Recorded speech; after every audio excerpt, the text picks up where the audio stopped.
बौद्धों का ब्राह्मणों से सवाल। जब धर्म ग्रंथों में बुद्ध का चेहरा देखना भी पाप था, तो आज वो बोध गया में कर क्या रहे हैं? महाबोधि छोड़ो। दोस्तों, आज है 24 तारीख। महाबोधि मंदिर में अनशन शुरू होकर आज 12-13 दिन हो चुके हैं। बौद्ध भिक्षुओं की जो हालत है वो दिन ब दिन बदतर होती जा रही है। अनशन के कारण उनकी तबीयत खराब होती जा रही है, लेकिन सरकार इनके ऊपर ध्यान नहीं दे रही। अब हर कोई जो मेरा वीडियो देखते हैं वो यहाँ पर जाकर इस आंदोलन में सहभागी तो नहीं हो सकता, लेकिन आप दो तरीके से इस आंदोलन को बढ़ावा दे सकते हैं। पहली कि इस आंदोलन को कवर करने के लिए कोई भी बड़ी नेशनल मीडिया वहाँ पे पहुँची नहीं है, क्योंकि सरकार का दबाव है, इसलिए इस खबर को दबाया जा रहा है। अब मेरे जैसे जितने भी यूट्यूबर्स ये वीडियोज़ बना रहे हैं, आप उनके वीडियोज़ पूरे देखिए, ये आप पहला काम कर सकते। दूसरा, इस वीडियो को आप बुद्धिस्ट कम्युनिटी में शेयर करें। आप अपने घर में जितने भी मेंबर हो उनको भी शेयर करने के लिए बोले और इस वीडियो को पूरा देखें, ताकि ये वीडियो रैंक करे।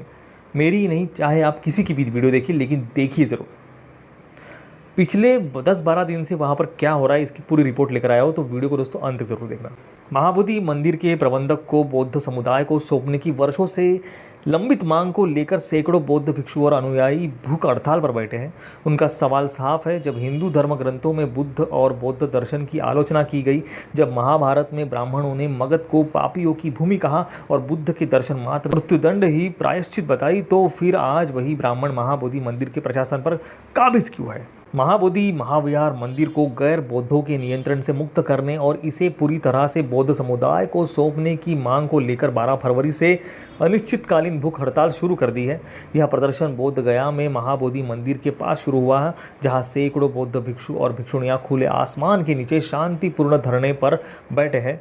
उनकी मांग है कि बौद्ध धार्मिक मामलों में राज्य का हस्तक्षेप समाप्त हो और महाबोधि मंदिर का प्रबंधन पूरी तरह से बौद्ध समुदाय को सौंपा जाए। आंदोलन स्थल में देश भर से अनुयायी पहुंच रहे हैं। त्रिपुरा, लद्दाख, उत्तर प्रदेश, महाराष्ट्र आदि से लोग यहां पहुंचकर इस महा आंदोलन में अपनी भागीदारी और समर्थन जाहिर कर रहे हैं। यही नहीं, देश विदेश से भी बौद्ध भिक्षु यहां पर आकर अनशन कर रहे हैं। अनशनकर्ताओं का कहना है कि विश्व के पवित्र महाबोधि महाविहार का वैदिक ब्राह्मणों द्वारा ब्राह्मणीकरण किया जा रहा है। यह तथागत बुद्ध के सिद्धांतों का अपमान है। 20 फरवरी को दोस्तों प्रदर्शन के 9वें दिन प्रदर्शनकारियों ने ब्राह्मणवादी तत्वों और राज्य प्रशासन द्वारा लगातार हो रहे उत्पीड़न की शिकायत की। उन्होंने आरोप लगाया कि भिक्षुओं को डराया धमकाया जा रहा है। उनकी शांतिपूर्ण सभा को भंग करने के लिए जानबूझकर तेज आवाज़ें पैदा की जा रही है और सरकारी अधिकारी उनसे बातचीत करने से भी इनकार कर रहे हैं। आंदोलन से जुड़े डॉक्टर विकास खरात ने इस मुद्दे पर विस्तार से बात करते हुए कहा कि महाबोधि महाविहार का मूल मालिक सम्राट अशोक है, जिन्होंने 1 लाख सोने की मुद्राएं खर्च कर यह महाविहार बनाया था। आज महंत ब्राह्मण इस पर कब्जा किया हुआ है, इसलिए यह आंदोलन चल रहा है। खरात ने आगे बताया, 1949 का एक्ट भारत के संविधान और अंतर्राष्ट्रीय सांस्कृतिक कानून के खिलाफ है। यह शुद्ध बौद्ध स्थल है, लेकिन Bodh Gaya temple management committee BTMC पर धर्म योगियों का कब्जा है। यहाँ BTMC के ब्राह्मण सदस्य मुख्य मंदिर में घंटी बजाते हैं और धूप जलाते हैं। यहाँ बुद्ध की मूर्तियों को पांडवों से जोड़कर प्रस्तुत किया जाता है। खरात ने आगे कहा कि पुष्पमित्र शुंग एक ब्राह्मण था, जिसने बौद्ध भिक्षुओं और भिक्षुणियों के सिर काटकर लाने वालों को 100 मुद्राएं देने की घोषणा की थी। शशांक नामक ब्राह्मण ने बोधि वृक्ष को उखाड़ फेंका था। ये सब देश की पहचान मिटाने का काम है।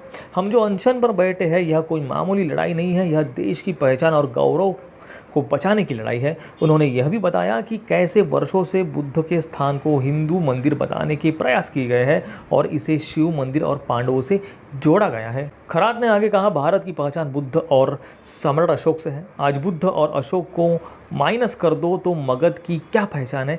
देश का सिंबल अशोक सम्राट का चिन्ह है, शेर हमारा चिन्ह है, चक्र है। लेकिन कितनी दुर्भाग्यपूर्ण बात है कि यहाँ 84,000 स्तूप की स्थापना की गई थी, उसमें एक अशोका का स्तूप है जिसमें हाथी यानी बुद्ध लगे हुए थे।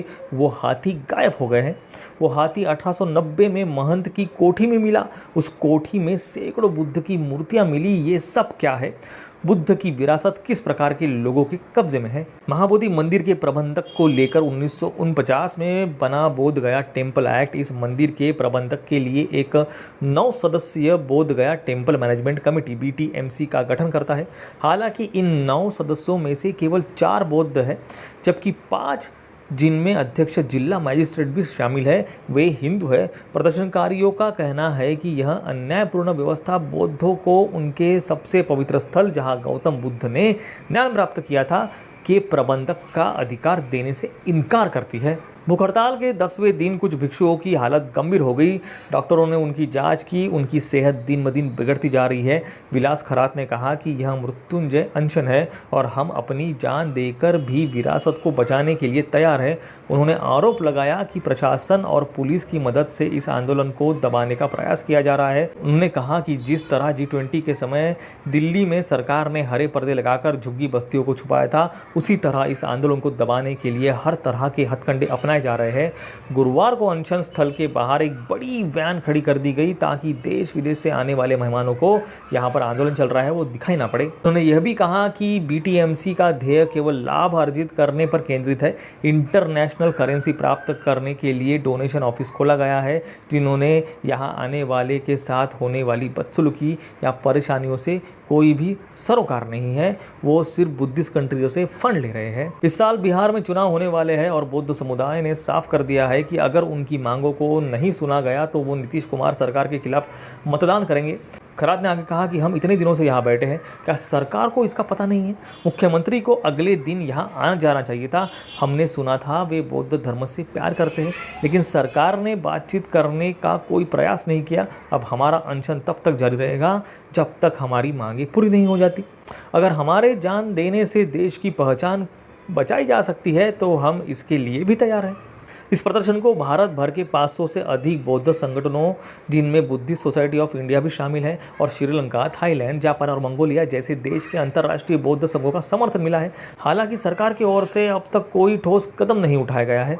आंदोलन से जुड़े आकाश लामा ने कहा कि हर धार्मिक समुदाय को अपने पवित्र स्थलों पर पूरा नियंत्रण होता है, लेकिन बौद्धों को यह अधिकार नहीं दिया जा रहा है। सरकार महाबोधि मंदिर से राजस्व कमा रही है, लेकिन बौद्धों की मांगों को नज़रअंदाज कर रही है। दोस्तों, ये थी पिछली 12 दिन की रिपोर्ट। दोस्तों, हो सके तो इस वीडियो को ज़्यादा से ज़्यादा शेयर करना ना भूलें, ताकि ये आंदोलन जो अभी उठा हुआ है ये आग की तरह भड़के और हमें जल्द ही महाबोधि मंदिर बौद्धों के हाथों में आ जाए। तो दोस्तों, कैसी लगी आपको ये जानकारी, ये रिपोर्ट हमारी, कमेंट में ज़रूर बताएं। आप सभी को दोस्तों जय भीम, नमो बुद्धाय।